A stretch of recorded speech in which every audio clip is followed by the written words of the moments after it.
Les 3 mots dans l'actu de Félix Mathieu. Les vraies voix Sud Radio. Et ce sera moins lisse. Mais qui font waouh. Manifestation, exfiltration et captation, en plus ça rime. Jour de manifestation pour la fête du travail. Raphaël Glucksmann a été exfiltré du cortège de Saint-Étienne après des jets de peinture, de canettes et des invectives. Le chef de file socialiste aux européennes y voit un signe de frustration de la France insoumise. Et puis Marion Maréchal de Reconquête s'incline devant Jeanne d'Arc comme naguère le FN de son grand-père les 1er mai. Alors Jordan Bardella y va lui aussi de son hommage à la pucelle pour éviter la captation d'héritage. Les vraies voix Sud Radio. 200 000 manifestants dans toute la France selon la CGT, dont 50 000 à Paris. La police en a compté 18 000 pour ce qui est de la capitale.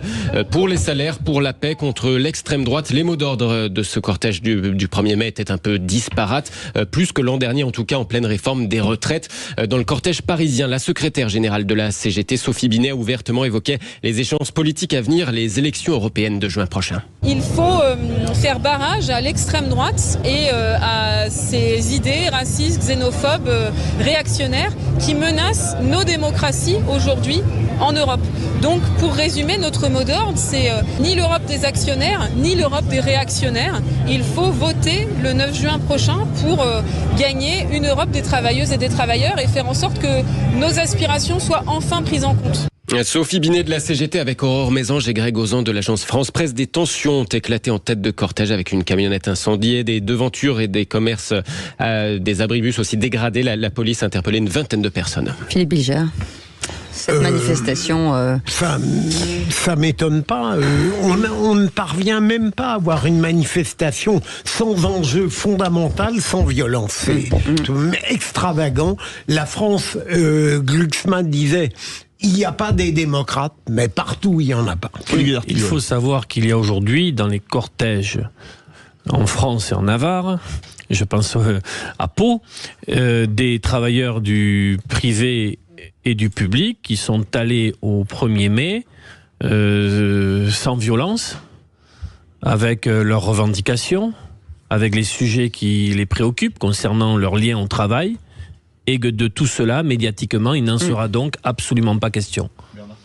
Il n'y a pas un cortège à Paris depuis des années sans dégradation de lieux publics, de commerce. C'est malheureusement une réalité hebdomadaire, puisque toutes les semaines, il y a des manifestations à Paris. Une fois plus, on voit bien la faiblesse des services d'ordre, parce que ces belles manifestations sont quand même des belles manifestations, elles sont encadrées, avec toujours des black box et de ceux qui veulent détériorer, comment dirais-je, l'image de ces manifestations.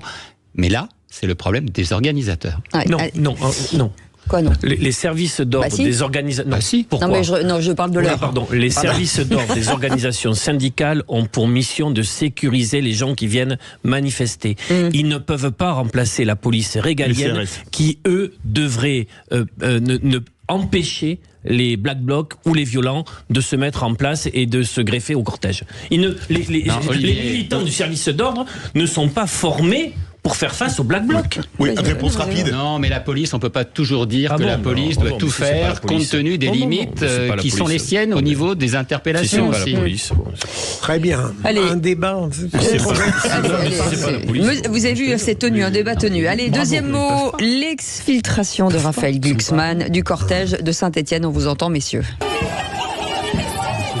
Le candidat est tête de liste PS Place Publique visé par des jets de peinture, de canettes, par des invectives. Raphaël Glucksmann s'en est directement pris à la France Insoumise après son exfiltration du cortège stéphanois. Il y avait le drapeau de Révolution Permanente et de la France Insoumise. Donc voilà, ces gens ne sont pas des démocrates. C'est pas nos amis, ce ne sont pas nos camarades. Et ils font beaucoup de tort aux travailleurs et à la cause du progrès social. C'est une réaction de frustration aussi, parce que la dynamique est chez nous, pas dans les mouvements extrémistes. Ils ont décidé de faire une campagne qui électrisait tout, alors que on a une extrême droite à 40%, 80% de leurs tweets à l'AFI sont consacrés à Raphaël Glucksmann et à la liste socialiste Place Publique.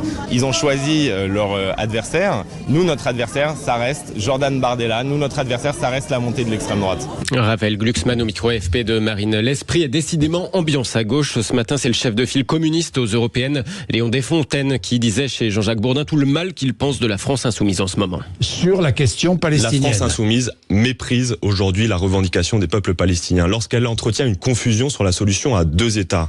Lorsque j'entends Madame Obono nous dire que le Hamas est une force de résistance palestinienne. Quand j'ai lu le communiqué de la France insoumise du 7 octobre qui juge que le Hamas est une force armée de la Palestine, ce n'est pas vrai. Le Hamas est une force d'asservissement du peuple palestinien. Ce n'est pas une force de résistance, c'est une force terroriste, islamiste, qui veut mettre en place un califat dans le Proche-Orient et qui veut rayer Israël de la carte. Ce n'est pas une solution de paix, le Hamas. Et donc moi, aujourd'hui, j'en veux aux dirigeants de la France insoumise qui ne sont pas clairs sur ces propos-là. Léon Desfontaines du PCF au micro de Jean-Jacques Bourdin ce matin sur Sud Radio. Enfin, troisième mot, captation. Marion Maréchal s'est rendue à Don Rémy-la-Pucelle aujourd'hui pour rendre hommage à Jeanne d'Arc. Allusion assez claire à cette ancienne tradition du FN Canal historique devant la statue parisienne de Jeanne d'Arc. Rituel du 1er mai abandonné par le RN ces dernières années. Alors, sans doute pour ne pas laisser Reconquête capter l'héritage à Don Rémy, Jordan Bardella y est allé lui aussi de son hommage à Jeanne d'Arc sur les réseaux sociaux. Le 1er mai, c'est évidemment la fête du travail. Mais c'est aussi pour notre famille politique l'occasion de célébrer la mémoire de Jeanne d'Arc, la figure d'un peuple qui ne renonce pas. Jeanne peut parler à tout le monde. Elle est, selon Malraux, la seule figure de notre histoire sur laquelle se soit faite l'unanimité du respect. Celle qui délivre le royaume de l'envahisseur anglais et de ses complices. Celle qui mobilise l'énergie souterraine de la nation française. Nul ne peut confisquer Jeanne d'Arc. Elle n'appartient à personne. Mais nous nous devons de transmettre son message.